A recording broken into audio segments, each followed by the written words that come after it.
merging of the two worlds. So a big news story, which we actually spoke about 6 months ago, Cade, and we were both really bullish about them, was Ticketmaster, right? We've always said that NFTs are a great ticket. That you can keep them afterwards as a collectible. The people giving you that ticket as an NFT have got a lot more checks in place to make sure that they can't be forged like you see with physical tickets, where people can pretend like they have them. And NFT is really a brilliant way to token gate events and things like that. And we've seen Ticketmaster looking at restructuring the way they give tickets as NFTs. But one of the things that they've just launched now is they've gone live with one of the features where it will use an NFT to token gate certain features that come up. So this is really, really cool. I found this very, very bullish. That's So awesome. I Ticketmaster love has that. launched a feature. It allows artists to give NFT owners special access to events, almost like Oh a yeah, VIP ticket, bro. making It's just another no use different. case. This is no different than Yeah, Eventbrite. Guys go to any of the events like New York. If you guys go to any events, period, in any public setting, Eventbrite is what 99% of people use, and you literally get a digital, like you get a digital little button that is your ticket. It's a digital ticket. There's literally no difference with that and an NFT. It's just like the way it's like in the back end. So this is really really cool. yeah. No, it's amazing, and they've launched it with Avenged Sevenfold, that heavy metal band. That's who they've sort of launched this with. So with this event now, there's this whole Death Bats NFT collection that they're using as this use case. But it just shows you what the future is going to hold with it, right? And how we're going to see this type of thing rolled out in the future.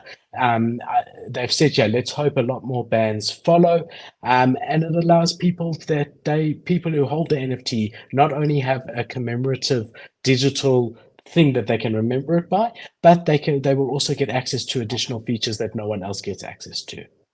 And until someone big does it, people are gonna say, "What's the point? Why would I bother?" It's like, well, when everyone else is doing it, that's when you'll matter. That's when you'll care because everyone else will be doing it. And it's just one of those things. Once a couple big companies, it's like Doctor Disrespect with the gaming NFTs. Once his works, if it does work, or whoever's gets it to work, and then people are wait, it's actually better than what we're doing. We should do that. And then the FOMO kicks in. And then everyone says, "Wait, we want NFTs. Like, why don't you have an NFT game? Why don't you have why don't you make an NFT? This company's doing it. Your arch rival's doing it." And then they have to do it. And then their arch rival comes out and says, "Fuck, they're all doing it. We got to get in on this." That's when the FOMO gets in on business. And in business, if your competitor starts to outdo you, you have to match them. I mean, that's what YouTube did. That's why they're trying to ban TikTok, because they're like, shit, we literally can't beat them. We're going to bring them down. And hopefully that doesn't happen with NFTs, but like banning NFTs or something. Maybe kind of, actually, I don't know if that actually, I don't even want to think about that. That would be awful.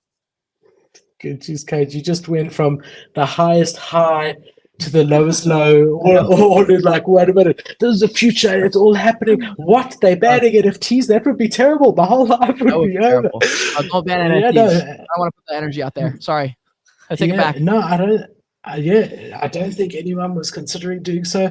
I think we're okay, Cade. I think Yeah, but we now caught it. Zuckerberg's hearing because I have Facebook on my phone. He heard me. He's like, "Oh, that's a great idea." Yeah, so we're seeing here questions about my level 3, level 4. Yes, Janex, every level up includes everything the previous level has.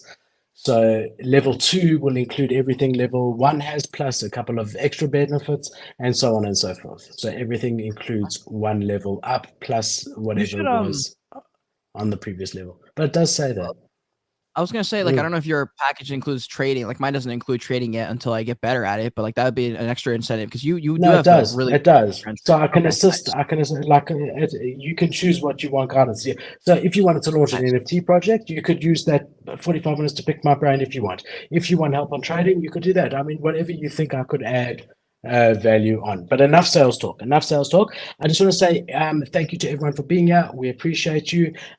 We stream live every single week, Friday, same time, same place on YouTube. We also do it simultaneously on Twitter Spaces as well as various other places. The nice thing about Twitter Spaces is that we can get your input and questions and things like that.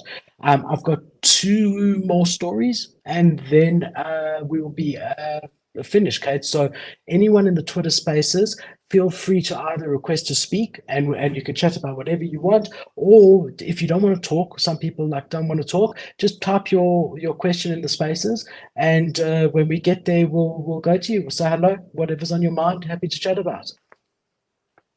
Yeah, yeah, and guys, to do that on Space, if you don't know, all you have to do is hit that bottom right message icon. It says, it might say one, it might be purple, it might be white. I'm not sure. It depends on your phone right there. Hit that bottom right icon.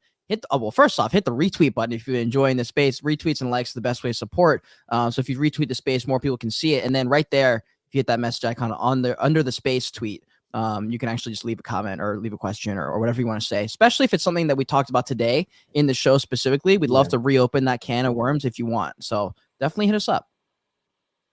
100%. So, we pride ourselves on bringing you not just the bullish news, but also the bearish news. Any news related to Web3 and the metaverse is important to talk about. Now, Disney's been known for a long time. I have mentioned them before on the show as being very pro the metaverse. And they have put quite a lot of time and money into investing into researching their metaverse.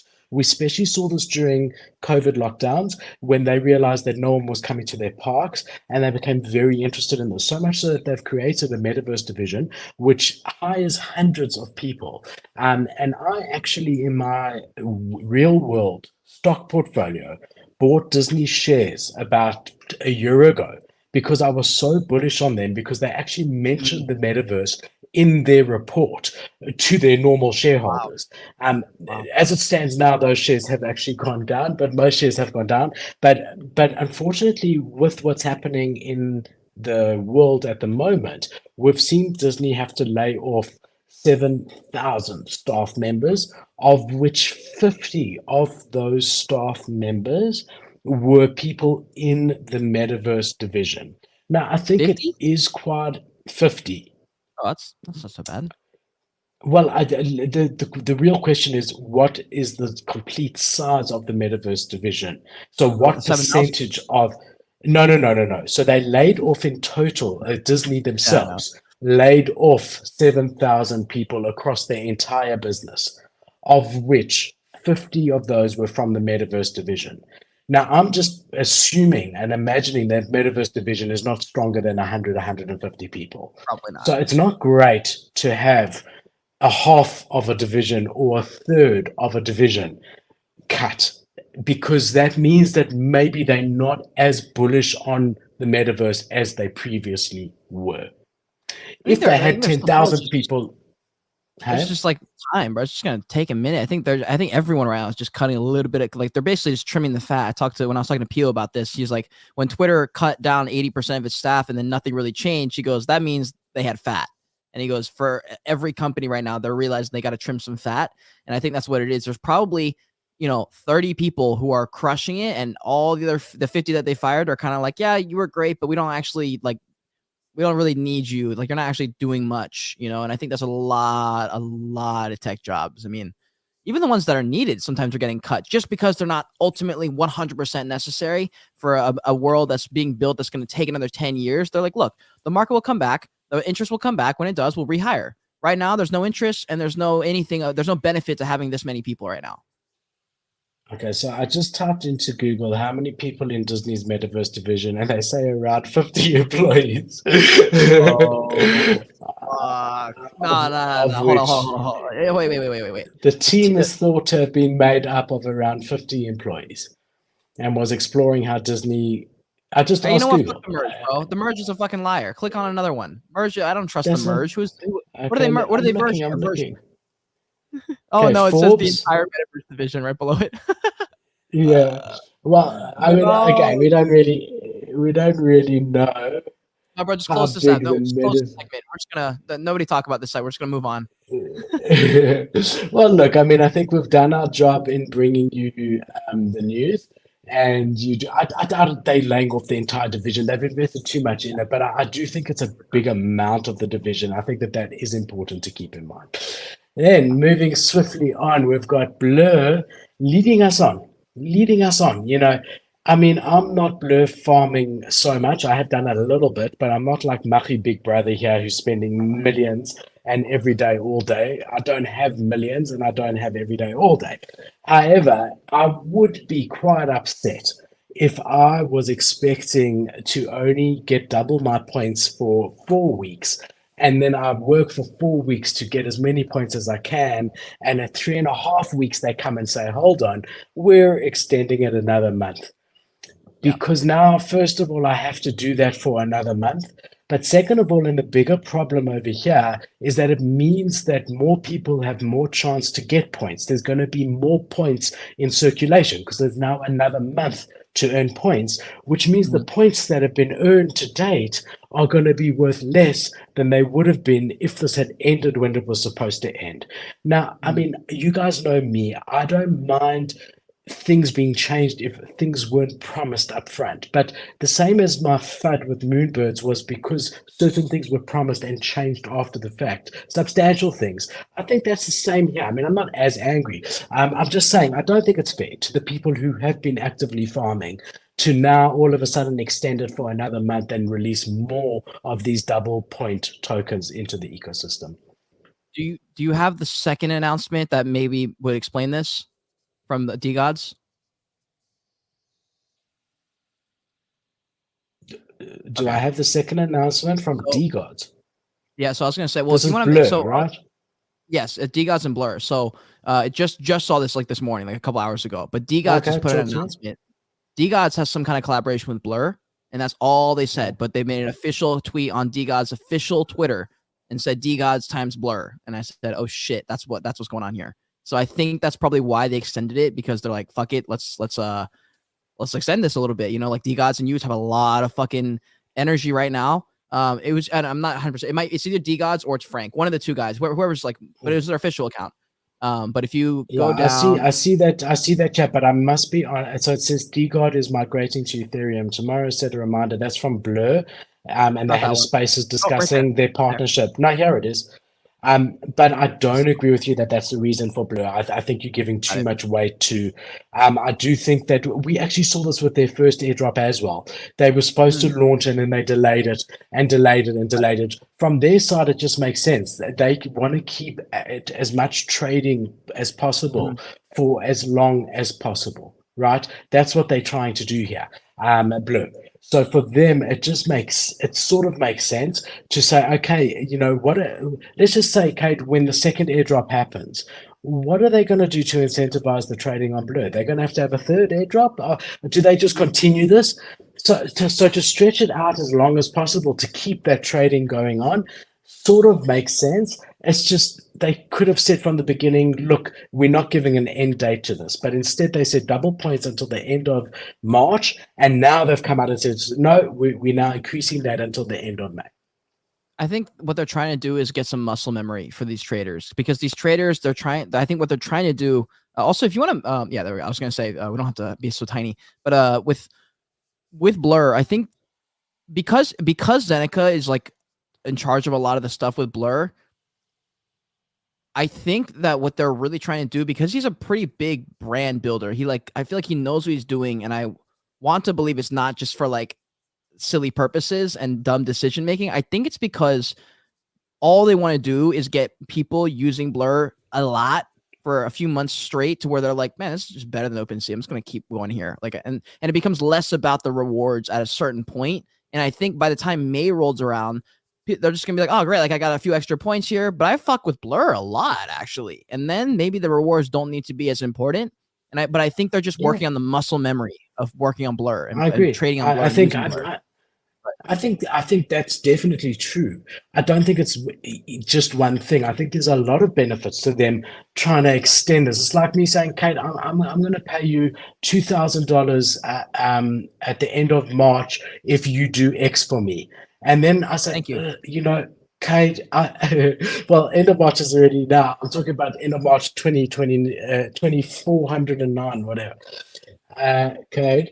And then I say, hold on, Kate, did I say March? I actually meant April. So I'm now getting an extra month out of you, but I'm not it's not right because you and I both know I said March and you said March. But I do think they achieve quite a lot. As you said, they get people trading more or whatever. The truth is that not many people are farming like a Machi Big Brother, right? And they're probably only offending like a 20, 30, 40 people, whereas it could incentivize, 10,000, 15, 20,000 people to trade Right. on Blur. So look, it's all But business decisions, but yeah. they could stop. Like, just because it's extended to May for 2 extra points, everyone who got to now, basically, which when the cutoff was supposed to be, they're still going to get the 2x points. The only difference is just going to be a little bit later, but they could stop. They don't have to keep farming, right? No, they don't. No, they don't have to. But there's going to be more points in circulation. So let's just say up until today, which is the end of March, let's just say that there's a million points that have now been allocated to everyone that's traded. And let's say all those traders now stop. So there's a million points. Now, Blur knows that on the second airdrop, let's just say hypothetically, they're going to give out $10 million, right? That means that every point equals $10, right? Mm. Because there's a million points and they've got $10 million to give out. By extending it another month, by the end of next month, there might be 2 million points earned, but there's still $10 million, which means Mm. everybody is going to get half. So if I Got it. stop now, because it's only a set amount that they're giving out, we know that there's a limited amount. And now those points are going to continue accumulating for another month. So if I stop now, I'm going to get half of what I was going to get, assuming that double the amount of points are in circulation by the end of the month. Now, it might not be exactly double, it might be more than double, but their supply of points is being diluted, and they're going to get a lesser piece of the pie, especially if they don't continue farming now for another month. What are make people sense? saying on Twitter? Yeah, it does make sense. And you're way more versed in the trading sphere than I am, so I don't even qualify to have an opinion on this, to be honest. But what do you know what people are thinking on Twitter? Like, would love to I saw Machi's response. I saw Machi's response. I don't remember it exactly, but he was sort of like, shoot me now. Like, I don't think I can carry on like doing this level. It was something to that effect. He was like, sort of kill me now. I mean, I can't do this for another month. I mean, remember, farming is risky. There's a chance, like you Yeah. saw, there was a day where True. someone accepted wheat offers on 70 bored apes. Now Machi's Yeah. sitting with 70 bored apes. The floor price goes down, he's still sitting with them, right? If a floor price goes up, he benefits, but it's risky. And you're doing that because you know that there's a set amount of time, a set amount of money, a set amount of points, and now that's been extended. So for me, it's not ideal. Yeah. Another thing that's important is this is just for double the points. After May, there's still going to be, it's not finished. They're still going to give points. It's just not going to be double the points, right? Yeah. And I think at that point, people will just like Blur more. And so it's not going to, I don't think it's going to be as big of a deal once. I think people are looking forward to it in a negative way when the rewards stop coming. But I think in the same way that Bored Apes gave a lot of value or utility back through these NFTs in the very beginning, people who took the biggest W got it for those first few drops, right? The mutant apes and the kennels, and like those first few drops were like super monetarily incentivized and advantageous for holders. And then as the months and years dragged on, the Bored Apes utility has sort of just become less and less crazy. Like there's not been another mutant ape drop kind of thing, or like that's. But they still love Bored Apes because of the benefits that they got in the beginning. They said, well, Bored Apes gave me all this stuff because I held. And I think it's a similar style with Blur. And I think the reason I say that is because Zeneca was an OG ape from the Bored Apes. And a lot of the people on the Blur team have, experience in the Bored Ape ecosystem, the Yuga ecosystem. I think they're just taking a lot of those lessons and those things that worked for the Bored Apes and saying, yo, this might work for a marketplace because no one has done it. Like OpenSea hasn't done a coin. If we do something like this, and then we are now the market leaders, OpenSea copies us. Now we're the big dogs and they're our derivative. Listen, they've proven that incentivizing people financially works. They've gone from not existing, where OpenSea held 95% of the trading volume, to being arguably one of the bigger exchanges, or at least equivalent to OpenSea. As a result of this, the problem with incentivizing people financially, which Yuga's going to find as well as Blur, is that there always becomes more needed to incentivize the same people. So let's say you gave the person $1 to do X. Next time around, you have to give him $2 to do X. Next time around, $4. That same person, until it becomes unsustainable. And that's the problem with financial reward, is the only motivator, Yeah. right? So there has to be more there. And I think they're trying to figure that out along the way. Different utility, not just financial. So it might initially captivate an audience very much, and it does. But does it sustain an audience long term if you're not continually increasing the rewards? Now, Bored Ape Yacht Club has continually increased the rewards up to date. But at some point, it's just not sustainable anymore. How are they going to top giving everyone $100,000 like they gave them in ApeCoin? How are they going to top that? By collaborating with Gucci, By giving and them doing some cooler, different style so things, that's right? what And you're that's where seeing. Blur, Exactly. yeah. They're trying to now pivot from it just being financial to something else, because financial alone is not sustainable long term without increasing the incentive financially. Agreed. And Blur, I think, is buying some time. They're like, okay, how can we build our brands now that people fuck with us because we gave them a lot of money and they like our marketplace. I mean, if I was a trader, I'd be on Blur. I would not be on OpenSea. Why would I be on OpenSea when I could be on Blur, like getting some benefits, you know? And I think as a trader, I would be on Blur. And honestly, like if OpenSea doesn't do a lot of cool stuff, I'll probably just move on to Blur because everyone I know is on Blur. You know, and that's when if Blur starts getting some cool activations, maybe they even drop an NFT that like gives you a little bit of more of like a brand or like more of a communal style thing. Because I would argue right now, Blur has a stronger brand and / community than OpenSea does. I don't think OpenSea has a community at all. OpenSea feels like they're up here and their community's down here. Whereas Blur, it's like, yo, we're trying to help y'all. It's like a communal feel. And I think that's a huge play. And I think there's gonna be some cool stuff. I think the clever, there's been a lot of clever things that Blur has done. And I think that it's a really good use case, and will be studied, you know, as far as Web3 goes, and also how to disrupt the big boys when you come into any space that's new or anything to that effect. But I think they realize something fundamental, which is people do not like change. And they realize that people were used to OpenSea. And how do you get someone to come from somewhere they're comfortable and understand, especially in a risky space like Web3 and NFT? How do we get people to come from that to something new? Because people don't like change. And so they've done that very well. We're going to reward, we're going to have better benefits on our platform. They claim it to be so much faster and so on and so forth. It's not the fastest platform I've ever seen. But in the end of the day, it's like you said, it's getting people onto their platform to try it out so that it's not so new and scary anymore. It's not so daunting. It's like, okay, I sort of get it. So yeah, very interesting to see. The biggest question is going to be, fast forward a year from today, where is Blur going to be? There's no more airdrops coming from Blur. Their token is worth a lot less than it is at the moment. Where are people going to enjoy trading more? And that remains to be seen. 100%, dude. And I saw Crypto Dreams up here on the stage, so he'll be coming on at some point. That's really cool. So my last story is actually one that Crypto Dream sent to me. So I'm gonna do it, and then I'd love to discuss it with Crypto Dream and also discuss whatever he wants to discuss. But he actually sent this to me, and I just saw it before the show. And I think it's interesting. It's not a really feel good story, but again, it's something important.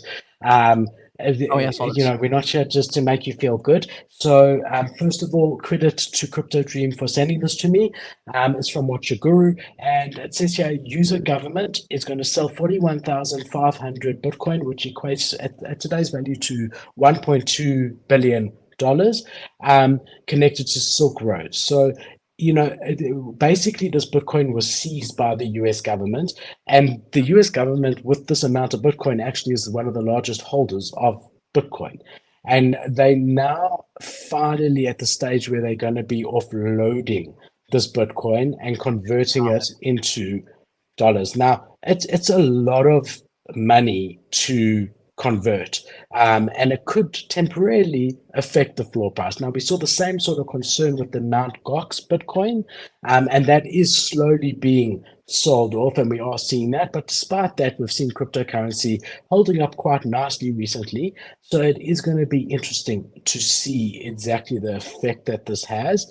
Yeah, but they've already sold 10,000 of this Bitcoin for a total of $250 million on the 14th of March. and they're planning on liquidating the further 41,490 Bitcoin in 4 different batches this calendar year. I do think that credit where credit due, that they haven't just dumped this on the market in one batch, Right. but it's also selfish. Because they know if they dump it in one batch, they'll get less for it. So they've chosen to do it in four different batches. But yeah, very Dude, interesting story and I'm definitely something to be aware of.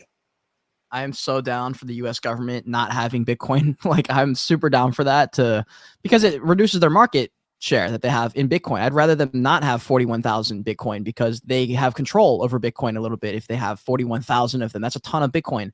So if US government's not holding it and instead it's entrepreneurs, millionaires, like people just a little bit more dispersed and decentralized, I like that idea. That I like that way better than the US government owning I don't know. 41,000 You know what would be absolutely amazing, and what I would like more is for them to tweet out, "We are so bullish on Bitcoin, we're not selling." I mean, imagine that. Imagine that them doing diamond hand emojis saying we are not selling our Bitcoin. That for me would be bullish. That would be, Bro. something that would just. Come I on, know I Joe. live in a dream world. That wouldn't Bro, happen. Sleepy The Joe's guy gonna do it. doesn't even. He can't even get out of bed. I don't know how that guy's Oh running the country. no. It's incredible. Let's open it up. Let's speak to Crypto Dream and let's hear what he has to say.